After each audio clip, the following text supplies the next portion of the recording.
Hello, folks, and welcome to this month's edition of the Fort Walton Beach Business Forum. I'm Ron Grissom, Chairman of the Board and your host for this month.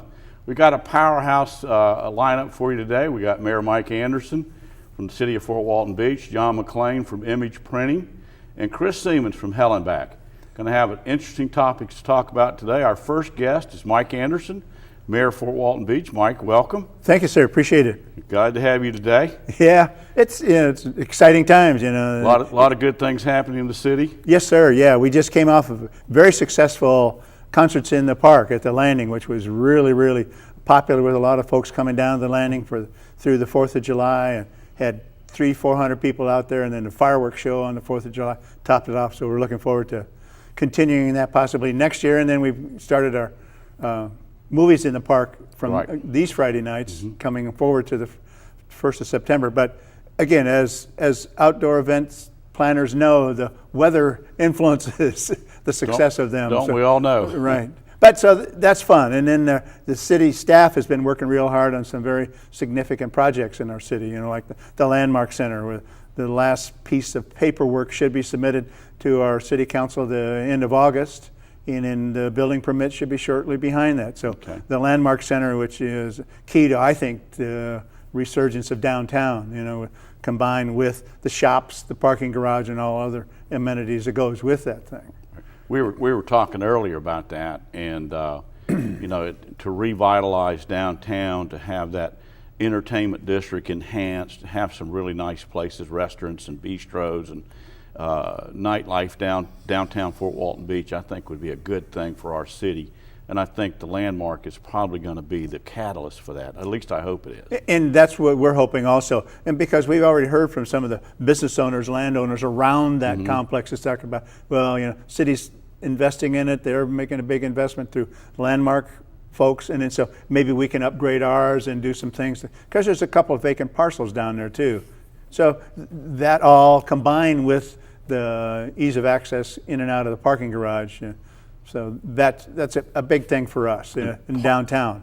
And then the other big construction project, which Gulf Power is helping us with, is our consolidated rec center. Right. You know, that's another. That's on Jet Drive. Yes, sir. It's replacing the old Fred Hedrick that stood for a long time. It's amazing it stood for so long, and we were running out of duct tape to hold it up, and we were fearful of lawsuits from people sliding on, the sweaty floor. So we're going to have a state-of-the-art gym, consolidating all of our centers, our rec centers together, and it's going to be air conditioned. I was talking to a young man the other day who was talking about how he used to play basketball in our gym in the summertime and no air conditioning. I don't know. Taking a chance sliding around the floor. Back in my younger days, I did some refereeing basketball and did some basketball camps in those unair conditioned gyms in July. Yeah. And I tell you, it'd be real refreshing to have an air conditioned space. And then we're going to be able to offer more programs because people were concerned that we're shutting down the senior center, but the senior center staff and the people who participate are excited about the fact that they're going to be able to expand some of the things going on at the rec center because of the increased capacity that they have. And tell us a little bit about what all's going to be at that consolidation. Gee whiz, it's going to be exactly what Fred Hedrick had, plus some extra workout rooms, plus a patio for cookouts, because we're hoping with the expanded ball fields, we're going to have more soccer fields, more softball fields, baseball fields. When we host tournaments down there, we'll be able to have a place for the people to take their breaks at. Right now it's just out in the open. So. And just an aside from that, we've already getting calls from people who heard about it and want to start thinking about coming here next year to bring their traveling tournament to our area. Yeah, because there's a lot of baseball teams that come here. I see them over on Jet Drive at that stadium. And even my wife's cousin brings her daughter down here for softball during spring break from Ohio. Right. So all those kind of things, and we're just going to have the increased capacity and we'll still have the after-school programs that were at some of the other gyms too. And that's going to wind up being a community center as well.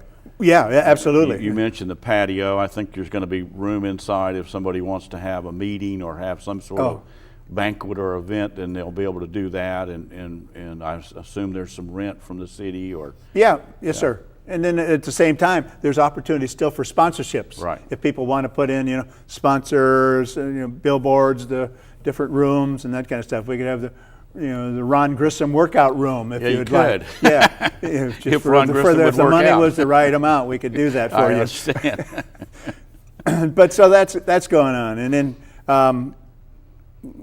the last thing we sort of had on our program here is one of the things that it's going to impact the whole county. Is one that the city is sort of working with Destin and the other municipalities, because we've heard the issues we've had with the Okaloosa County transit system, and a lot of people rely on that to go to work. Right. And it's not just going to work from Fort Walton Beach, it's going from Crestview to Destin. It's from Destin to the Santa Rosa Mall, wherever. And so what we're trying to find out is a better way of setting up a co-op within the area. And what the county commissioners have agreed to do is fund it for one more year, and for us to then come up with a plan, so when they get to their budget cycle next year, we will have an idea of what we want to go with. And we've already heard from a couple of for-profit firms that would like to put in a bid to do it for us, because right now it's managed by a not-for-profit organization. Right. So, and that may or may not be a good thing, but so we're hoping to work out that program, because I know there's a lot of people assume it's just low-income folks, but there's other folks who just do not have driver's license for one reason or another, and they rely on that to go shopping. Like there's a young man spoke at the county commissioners the other evening who has Tourette's syndrome. They will not give him a driver's license, but he still has a job, and he relies on the bus to get him to and from home and to the work. So. Yeah, we have a bus stop in front of Guff Power Company, and every day I see people getting off the bus and coming in there and doing business with us. So that's how they get around town, and it's very important. And it's, I think, by moving it out of a nonprofit arena into a for-profit, then you start looking at advertising and commercial, on the buses themselves. I see a lot of that in other towns that you go to. You'll see, somebody will have an ad on the bus, and that helps offset some of the expense of operating the system. So I hope we're looking at something like that as well. And I think that's where the chamber has a big role in this, is working the business communities, because there's a service out that works at Sandestin, and it doesn't cost it's free for those folks who use the bus out there. I'm not sure it'll be free here, but the thing is, if we can underwrite it through the business community who workers use the bus system, that will help out everyone. I think it's like 50 cents to ride the bus now. No, I think it's a little bit more than that. More than that? Okay. I've never ridden it, so I don't know. Okay. We're about to wind down, and appreciate you being here today. I was going to hope we get to talk a little bit about your MAC chairmanship, but we'll get that the next time you come in. Okay, you've absolutely. done a great job with that for this year, and I know you've been around the chamber for a long time. You were on the board, and we have term limits on our board, so you had to come off of that. So appreciate you coming in, Mike, and there's lots of exciting things going on in the city. Besides the Landmark Center, the rec center that's being consolidated there on Jet, and then the transportation issues that we face in our county. So I appreciate you coming in, Mike. Anytime. Okay. Well, we'll be right back in just a minute, and we'll be talking with John McClain from Image Printing.